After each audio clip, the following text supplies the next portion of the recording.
In today's weekly recap, we're looking at problems we're having with very sophisticated sports card forgeries, some top Willie Mays cards you could consider buying or investing in as a tribute to the legend, upcoming sets that we're going to keep our eyes on, and more. But first, the intro.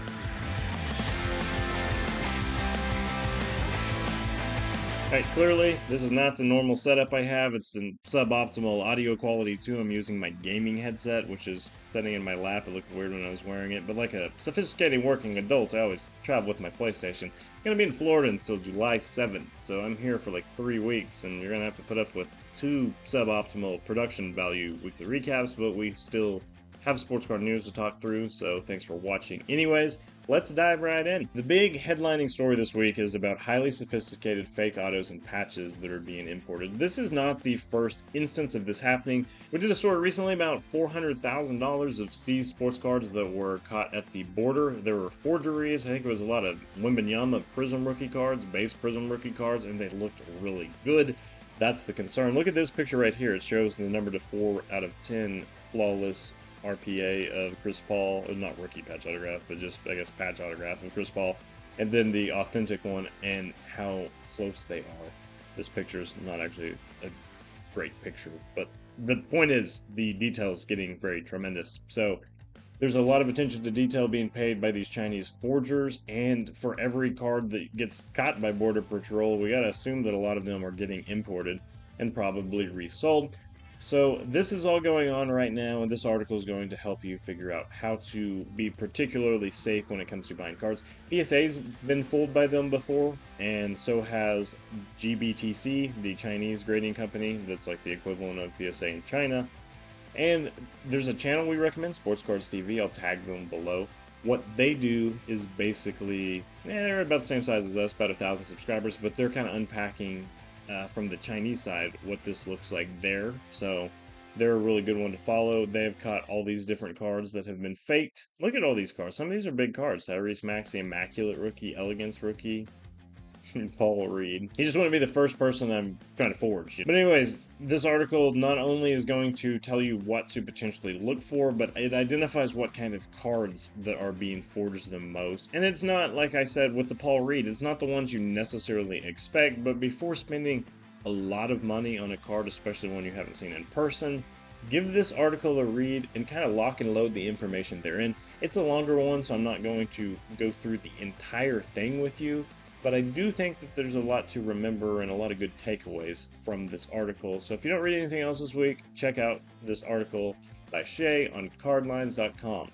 Willie Mays was a tremendous baseball player, and he obviously passed away this week, so it's very sad. As a tribute to the legend, we just launched this article, Willie Mays 10 Awesome Cards. A lot of these cards are super expensive. They are way out of my budget, but it's still fun to look at them and just appreciate his significance in the hobby. One of the most iconic cards of all time is 1951 Bowman rookie card. It is the Willie Mays card. Any person who's like halfway interested in baseball cards has probably seen a picture of this card. It is like on the Mount Rushmore of cards. You know, big place in the hobby goes to this Willie Mays card. He has this 1952 Bowman card that's also super iconic, as is the next card on the list, which I just used in a graphic. This is the 1952 Topps card.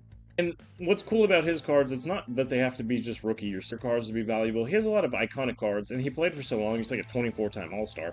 He played for so many seasons that some seasons were more significant than others, or some designs were more iconic than others. So Willie Mays has a representation throughout a lot of this origins of like kind of modern baseball card design. So you can see the influence over the years from his very first 1951 to his 2012 on-card autograph. R.I.P. Willie, he was a great. Topps Tier 1 Baseball just came out. It is a set that you get 4 cards per box, a couple autographs, a relic card, and 1 base card. It is going to be a premium product. They're selling for about $250. They released at $239. Some of them in resale have like sniffed the $300 mark, but for the most part, we're saying about $250 is where they're going. You get, like I said, 4 cards per pack, 1 pack per box.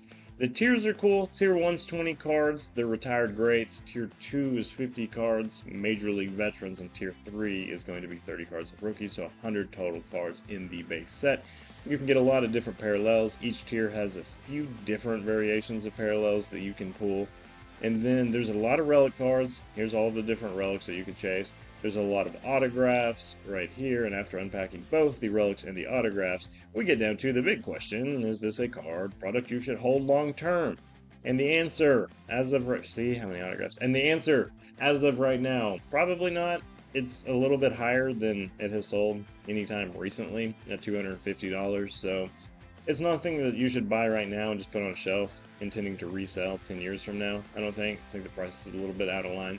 I would wait for it to come back down or to see some positive signs of life from the previous years. But if you like high-end cards and want to roll the dice on a box like this, there's some pretty nice cards and pretty big potential, at least, in Tier 1 baseball. I say this a lot anytime we get a new product, but one of the most popular articles that we release just consistently is this tier breakdown of the rookie cards, because baseball card, rookie cards, and prospect cards are super confusing, and that's coming from somebody who's trying to learn. But anyways, Series 2 just came out, and Nicole broke down everything that you want to chase, and her takeaway really is that it's a pretty weak class. There's a CJ Stroud Victor Wembanyama dual autograph because Topps just really loves to flex that they have both of these guys under contract with Fanatics. But apart from that, there's not a whole lot of high-end potential here. But as far as baseball players here, you got 67 rookies in the Series 2 base checklist, 34 pitchers and 33 hitters. Yamamoto's the most noteworthy pitcher, and then apart from that, there's not anything too exciting. And then Jackson Holiday, Jackson Churio, Jackson Merrill, and Wyatt Langford's rookie cards in this set are all going to be short prints, so that's not fun. So there's only, I think Nicole put, 4 people on Tier 1. Junior Caminero is the only one who is not one of these short prints here. So you got a very shallow Tier 1 ranking. Tier 2 is also pretty shallow. It looks like there's 5 people. And then Tier 3 is usually a bit deeper than it is right here, and it's pretty shallow as well. So not a super exciting Series 2 break, but these boxes are under $100 for a hobby box. I have one sitting right beside me. Bang! I'm going to open this later on CardLines.com with a special guest. So watch for that video. But if you're ripping a box and you don't know who you're looking for, this is the article to help you understand who we're after. And finally, Donis Baseball's coming out. Again, it's not a licensed set. It has rated rookies, rated prospect cards. 24 packs per box, 8 cards per pack. I think they all look good. They have the Paul Skeens rated prospect cards right here. Look at that Black Pandora's box. That's a real cool looking card. Dylan Cruz, Evan Carter. A lot of good looking cards there. A lot of colors. It's just, again, not licensed. There's no logos on here. You get some of the iconic designs that you'll recognize from basketball and football have been imported here, with the Diamond Marvels and the Bomb Squad set. There's the, equivalents there, at least in the NFL and NBA products. Some nice patches, and of course there's a lot of autographs. I don't think I mentioned the hits, but you get, I think, 3 per box. Where are we at here? Where's the hits? 3 autographs or memorabilia cards per box. You also get optic cards found within the boxes, so you're going to pull 24 optic cards in the box too. Not a great product, but at $150-ish, especially if you have a young baseball player that doesn't necessarily care about the team logos, it's not a bad rip. Thanks for watching this video. Again, sorry about the production quality, but hopefully it was better than nothing. It's a pretty low bar. See you next time.